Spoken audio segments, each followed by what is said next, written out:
Shimul memorial nursery school and college কর্তৃক আয়োজিত আজকের এই অনলাইন ক্লাসে তোমাদের সকলকে জানাই স্বাগত।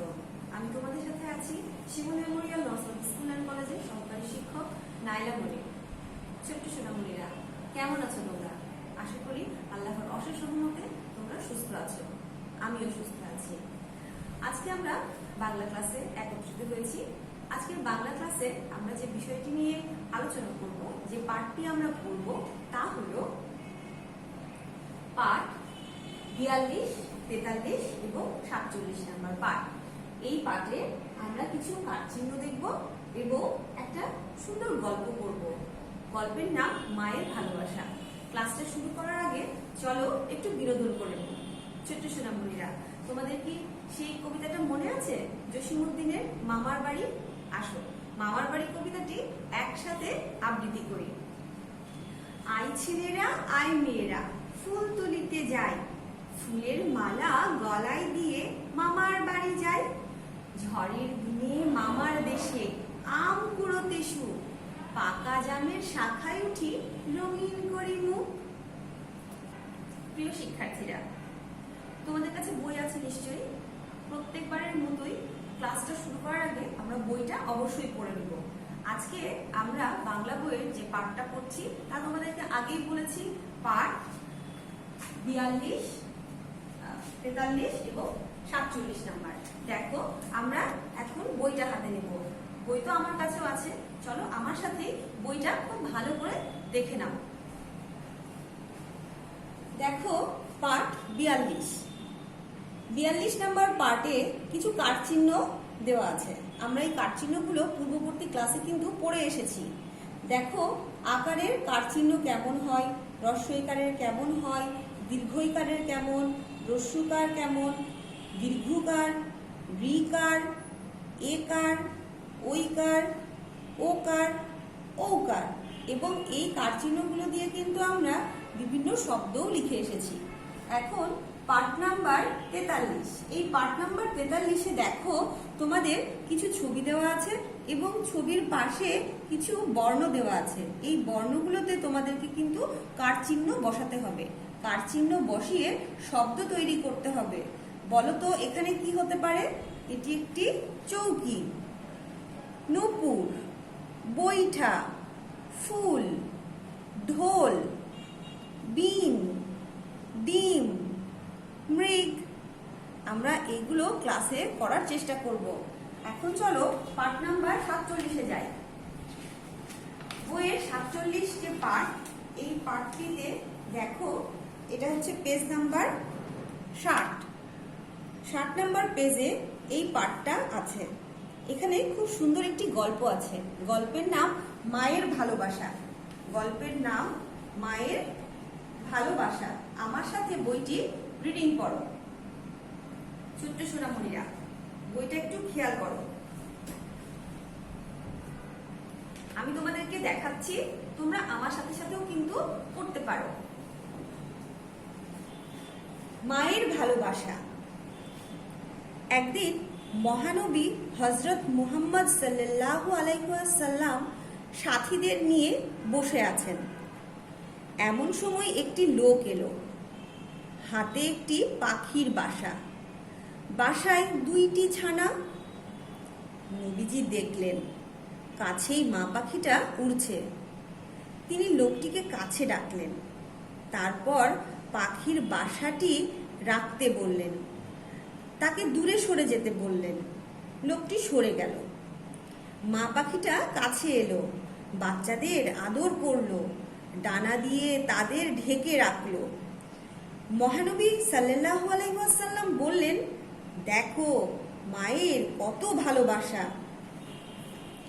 তারপরে তিনি কি দেখলেন? দেখো, নবীজি বললেন, ছানা 2টিকে বাঁচতে হবে, ছানা 2টিকে বাঁচাতে হবে, বাসাটা আগের জায়গায় রেখে এসো। এটা কিন্তু মহানবী লোকটিকে বললেন। হ্যাঁ, তারপরে দেখো কি বলছে। লোকটি তার ভুল তখন বুঝতে পারলো। লোকটি তার ভুল বুঝতে পারলো। নবীজির কথা মতো সে সেই কাজটা করলো। নবীজির কথা মতো কাজ করলো। আমার প্রিয় শিক্ষার্থীরা, একটা খুব সুন্দর গল্প আমরা এখনই কিন্তু পড়লাম। গল্পটির নাম হচ্ছে মায়ের ভালোবাসা। এখানে নবীজি কত সুন্দর একটি উদাহরণ দিয়েছেন যে মায়ের কাছ থেকে ছানারা যখন দূরে থাকে তখন মাদের কত খারাপ লাগে, তাই না? কিন্তু আমরা কি করি, ছোট বাবুরা কি করি, দুষ্টুমি করে মাঝে মধ্যে গাছের ডালে যখন পাখির বাসা থাকে তখন ঢিল মেরে কিন্তু সেই বাসাটাকে ভেঙে ফেলার চেষ্টা করি। এটা কখনোই করা উচিত না। তখন বাচ্চাগুলো মা থেকে আলাদা হয়ে যায়, তাই না? এরকম দুষ্টুমি করা একদমই উচিত না, কারণ সকল মাই তার বাচ্চাদেরকে কিন্তু অনেক ভালোবাসে। তাই কখনো কোনো মাকে তার বাবু থেকে আলাদা করে দিতে হয় না। ছোট্ট সোনামণিরা, এই গল্পটি কিন্তু অনেক শিক্ষামূলক। আসো এখন আমরা শীটটা হাতে নিব, পেন্সিলটাকে শার্প করে নিব, আর সুন্দর করে আমার সাথে তোমরা শীটের লেখাগুলো কমপ্লিট করবে। আমার শিক্ষার্থীরা, তোমরা শীটটা হাতে নিয়েছো নিশ্চয়ই। হ্যাঁ, এখন শীটের 1 নম্বরে কি আছে একটু খেয়াল করো। শীটের 1 নম্বরে আছে উপযুক্ত স্থানে কার চিহ্ন বসিয়ে শব্দ তৈরি করি। উপযুক্ত স্থানে কার চিহ্ন বসিয়ে শব্দ তৈরি করি। দেখো এখানে কিছু বর্ণ দেওয়া আছে, আমরা কার চিহ্ন বসালেই কিন্তু এগুলো শব্দ হয়ে যাবে। একটু খেয়াল করো, প্রথমে লেখা আছে চ, তারপর এখানে লেখা আছে কয় রসিকারে কি। এমন একটি কার চিহ্ন বসাতে হবে যা একটা শব্দ তৈরি হবে। একটু আগে কিন্তু আমরা পাঠে দেখে এসেছি। তাহলে আমরা এখানে কি করতে পারি, আমরা লিখব চৌকি। চ ওই কারে চৌ, কয় রসিকারে কি, চৌকি। আমার সাথে তোমরাও লেখো। তারপরে আছে কি ম আর গ। একটু খেয়াল করো তো, পূর্ববর্তী ক্লাসগুলোতে আমরা কিন্তু এটা পড়েছিলাম। কি বসাতে পারি, কোন কার চিহ্নটি বসাতে পারি? হ্যাঁ, ঠিক বলেছো, রিকার। ময়ের নিচে একটা রিকার দিব। মৃগ, মৃগ। মৃগ, মৃগ মানে কি বলতে পারবে? মৃগ মানে হচ্ছে হরিণ। এরপর আসো আরো একটি বর্ণ আছে, দুটো, একটা হচ্ছে ব আর একটা হচ্ছে ঠয় আকারে ঠা লেখা আছে। এখন এটা কি হবে বলো তো? ঠিক, বৈঠা। বয় ওই কারে বই, আর ঠয় আকারে ঠা, বৈঠা। আরো একটি বর্ণ ব আর মূর্ধন্য ন। এটি খুব ভালো করে লেখো। বয়ে দীর্ঘ ইকার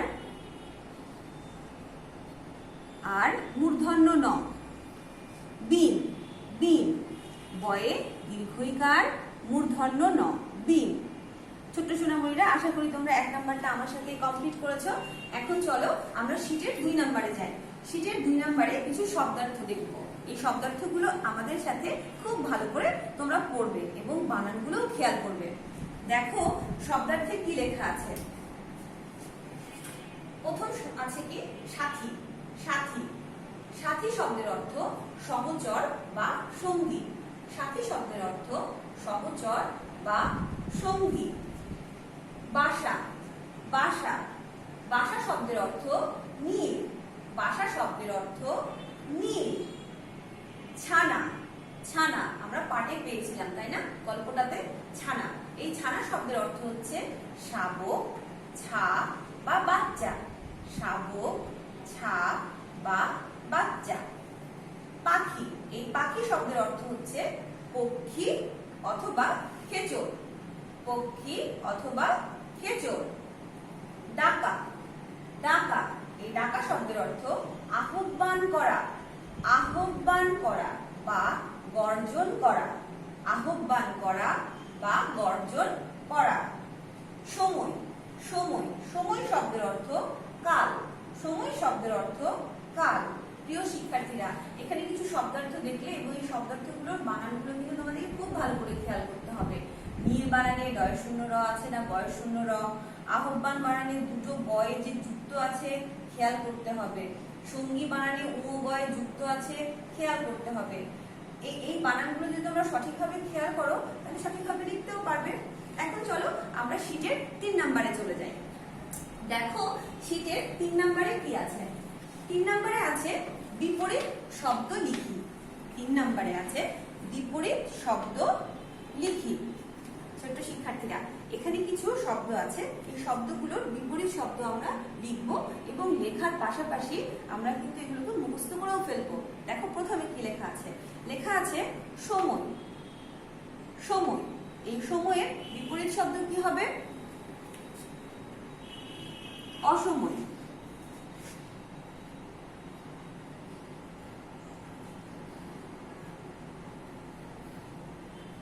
সময়, অসময়। কাছে, দূরে। দয় দীর্ঘ, বয় শূন্য, রয়কারে রে, দূরে। মা, বাবা। বয়াকারে বা, বয়াকারে বা, বাবা। আগে, পরে। আগে, পরে। প, বয় শূন্য, রয়কারে রে, পরে। ভুল, সঠিক। ভুল, সঠিক। দন্তস্ব, ঠয় রস্বইকারে, ঠি আর ক, সঠিক। বাঁচা, বাঁচা। এই বাঁচা শব্দের বিপরীত শব্দ হচ্ছে মরা। ম, বয় শূন্য, রয়কারে রা, মরা। আমরা আরেকবার এই শব্দগুলো পড়ে ফেলি। বিপরীত শব্দ কি কি আছে? সময়, অসময়। সময়, অসময়। কাছে, দূরে। কাছে, দূরে। মা, বাবা। মা, বাবা। আগে, পরে। আগে, পরে। ভুল, সঠিক। ভুল, সঠিক। বাঁচা, বাঁচা, মরা। বাঁচা, মরা। আমার প্রিয় শিক্ষার্থীরা, এখন শীটের 4 নম্বরে যাব। দেখো 4 নম্বরে কি লেখা আছে। 4 নম্বরে লেখা আছে, নিচের শব্দগুলো থেকে যুক্ত বর্ণ আলাদা করে ভেঙে দেখি। নিচে দুটো শব্দ দেওয়া আছে, এই শব্দগুলো থেকে আমরা যুক্ত বর্ণকে আলাদা করে দেখব যে এখানে আসলে কোন কোন বর্ণ যুক্ত হয়েছিল। দেখো শব্দগুলোর দিকে একটু খেয়াল করো। এখানে একটা শব্দ লেখা আছে মুহাম্মদ, মুহাম্মদ। আরেকটি শব্দ লেখা আছে বাচ্চা, বাচ্চা। এখন এই প্রথম শব্দটি থেকে যুক্ত বর্ণ কোনটি বলতো? হ্যাঁ, ময় ময় যুক্ত। আমরা প্রথমে এটি লিখব যে আমরা ফার্স্টে যুক্ত বর্ণ কি ছিল এই শব্দের মধ্যে তা আমরা লিখব। এখানে ছিল ময় ময় যুক্ত শব্দটি, এভাবে ময় ময় যুক্ত ছিল। এখন এই শব্দটিকে আমরা এখানে ভেঙে ভেঙে লিখব। একটা ছিল ম এবং তার সাথে আরো যুক্ত ছিল কি আরো একটি ম। ঠিক একইভাবে আবার খেয়াল করো, দ্বিতীয় শব্দটিতে লেখা আছে বাচ্চা, বাচ্চা লেখা আছে। এখানে যুক্ত বর্ণ কি আছে? চয় চয় যুক্ত আছে না? তাহলে আমরা এই শব্দটি থেকে যুক্ত বর্ণটিকে আলাদা করে নিব। চ এবং চ, এই চয় চয় যুক্ত। এটিকে আমরা এখন এখানে আলাদা করে লিখব। কি লিখব? এখানে দুটো চ ছিল, তাই একটা চ, আর এখানে হচ্ছে আরো একটি চ। শিক্ষার্থীরা খুব সুন্দর করে শীটটা কমপ্লিট করেছো নিশ্চয়ই। এখন আমরা শীটের 5 নাম্বারটা খেয়াল করব। শিক্ষার্থীরা শীটের 5 নাম্বারে আছে, দেখো নিচের প্রশ্নগুলোর উত্তর পড়ি। নিচের প্রশ্নগুলোর উত্তর এখন আমরা জোরে জোরে পড়ব এবং উত্তরগুলো মুখস্থ করার চেষ্টা করব। ক নাম্বারে আছে, আমাদের মহানবীর নাম কি? আমাদের মহানবীর নাম কি? আমাদের মহানবীর নাম হযরত মুহাম্মদ সাল্লাল্লাহু আলাইহি ওয়াসাল্লাম। হযরত মুহাম্মদ সাল্লাল্লাহু আলাইহি ওয়াসাল্লাম। এই হযরত মুহাম্মদ সাল্লাল্লাহু আলাইহি ওয়াসাল্লাম বানানটা কিন্তু খুব ভালো করে তোমাদের খেয়াল করতে হবে। তাহলে আমাদের মহানবীর নাম কি? আমাদের মহানবীর নাম হযরত মুহাম্মদ সাল্লাল্লাহু আলাইহি ওয়াসাল্লাম। অবশ্যই পুরো একটা উত্তর লেখার পরে, বাক্য লেখার পরে একটা দাড়ি চিহ্ন দিবেন। খ নাম্বার, মহানবী কাদের নিয়ে বসেছিলেন?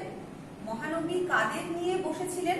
মহানবী সাথীদের নিয়ে বসেছিলেন। আমরা গল্পটা পড়ে কিন্তু জেনেছি।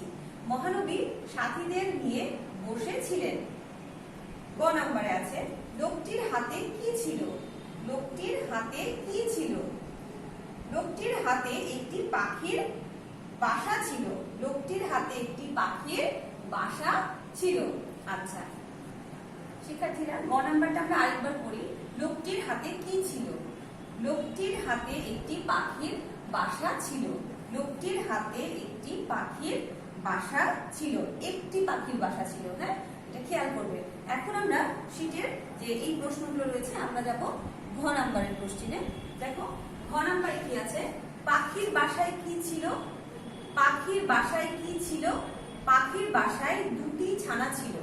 পাখির বাসায় দুটি ছানা ছিল। নবীজি কি দেখলেন? নবীজি কি দেখলেন? নবীজি দেখলেন কাছেই মা পাখিটা উড়ছে। নবীজি দেখলেন কাছেই মা পাখিটা উড়ছে। নবীজি লোকটিকে কি করতে বললেন? নবীজি লোকটিকে কি করতে বললেন? নবীজি লোকটিকে পাখির বাসাটি রেখে দূরে সরে যেতে বললেন। নবীজি লোকটিকে পাখির বাসাটি রেখে দূরে সরে যেতে বললেন। ছোট সোনামণিরা, আমরা এই 5 নম্বরের প্রশ্নের উত্তরগুলো অবশ্যই বাসায় খুব ভালো করে মুখস্থ করব। এতক্ষণ আমরা ক্লাস করলাম, এখন আসো আরো কিছু মৌখিক প্রশ্ন আমরা জেনে নিই এবং এটাও আমরা একটু বলার চেষ্টা করি যে পারি কিনা। দেখো, প্রথম প্রশ্ন লেখা আছে, আগে শব্দটির বিপরীত শব্দ কি? আগে শব্দটির বিপরীত শব্দ কি বলতো? আমরা কিন্তু জেনে এসেছি ক্লাসে। হ্যাঁ, বিপরীত শব্দ হচ্ছে পরে। পাখির বাসায় কি ছিল? দুটি ছানা ছিল। ছানা শব্দের অর্থ কি? ছানা শব্দের অর্থ বাচ্চা বা শাবক বা ছা। ঐকার দিয়ে একটি শব্দ বলুন। তোমাকে যদি ঐকার দিয়ে একটি শব্দ বলতে বলা হয়, তুমি কি বলবে? কি বলবে? বৈঠা। বৈঠা। বা আমরা কিন্তু পূর্ববর্তী ক্লাসেও পেয়েছিলাম বৈশাখ, বৈকাল, সৈকত, তাই না? তোমরা সেগুলোও কিন্তু এগুলো বলতে পারো। আমার প্রিয় শিক্ষার্থীরা, আজকের ক্লাসটা আশা করি তোমাদেরকে অনেক ভালো লাগলো এবং খুব ভালো করে এই ক্লাসের সব পড়াগুলো তোমরা লিখতে পেরেছো এবং মুখস্থ করতে পেরেছো। আগামীকাল আমাদের ফিডব্যাক আছে। আগামী দিন আমাদের আছে ফিডব্যাক। অবশ্যই আমরা আগামী দিনের এই শীট থেকে যে ফিডব্যাকটা নেওয়া হবে সেটা খুব ভালো করে বাসাতে লিখবো এবং সবগুলো প্রশ্নের উত্তর তোমাদের ঠিক হবে আশা করি। আমার প্রিয় শিক্ষার্থীরা, এখন যে প্রতিকূল অবস্থার সৃষ্টি হয়েছে, আমরা সবাই বাসায় আছি, আমাদেরকে কিন্তু সচেতন থাকতে হবে। তোমরা যে ছোট ছোট খেলনাগুলো নিয়ে খেলা করো, সেই খেলনাগুলোকেও কিন্তু পরিষ্কার রাখতে হবে এবং খেলার পরে অবশ্যই ভালো করে হাত ধুতে হবে। খাওয়ার আগে ভালো করে হাত ধুতে হবে, খাওয়ার পরে ভালো করে হাত ধুতে হবে, টয়লেট করার পরে ভালো করে হাত ধুতে হবে। 20 মিনিট খুব সুন্দর করে হাত ধুবে। যেখানে ভালো করে তোমরা হাত ধুবে, অবশ্যই 20 সেকেন্ড ধরে হাত ধুতে হবে এবং হাত ধোয়ার নিয়ম তো তোমাদেরকে স্কুলে শেখানোই হয়েছে, তাই না? খুব ভালো করে হাতের কবজি পর্যন্ত ধুতে হবে, হাতের ভেতরের ফাঁকাগুলোতে ধুতে হবে, হাতের তালুতে ভালো করে পরিষ্কার করতে হবে। আশা করি তোমরা পরিষ্কার পরিচ্ছন্ন থাকবা আর 20 সেকেন্ড ধরে সুন্দর করে হাতটা ধুলে হবে কি, এই রোগটা তোমাদের গায়ে কিন্তু ছড়াবে না। তোমরা ভালো থাকো, সুস্থ থাকো, এই আশায় আজকের ক্লাসটা শেষ করলাম। আগামী ক্লাসে আবার দেখা হবে। খোদা হাফেজ।